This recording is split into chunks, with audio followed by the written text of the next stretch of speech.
পরিবার পরিকল্পনার এক আপা আসছিল।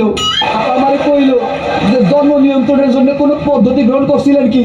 আমি বললাম পদ্ধতি একটা গ্রহণ করছিলাম, কিন্তু এটা নিয়ন্ত্রণের না। আপা আমার বউরে কইলো যে এই সময় ভালো মন্দ খাওয়া দরকার, আপনার কি খাইতে সবচেয়ে ভালো লাগে? আমি কইলাম ওই একটা খাবারের নাম কয়া দাও। ওইটা কইও না। আপা আমার বউরে কইলো এই সময় কিন্তু ভারী কোনো কিছু তুলবেন না। আমি কইলাম আমার ওজন খুব একটা বেশি না। আমার বন্ধু আমারে কইলো আমার শ্বশুর শাশুড়ি খুব খারাপ, মাসে 2-3 বার যাওয়া আসা করে। আমি কইলাম আমার শ্বশুর শাশুড়ি খুব ভালো, সে 5-6 মাস আগে আসছিল, আর যায় নাই। আমি শ্বশুর শাশুড়ি কইলাম আপনারা বাড়ি যাবেন কবে? কইলাম নাতি নাতির মুখটা দেখে যাবো না। আমি বললাম ঠিক আছে, 2-3 দিনের মধ্যে একটা ব্যবস্থা করতেছি।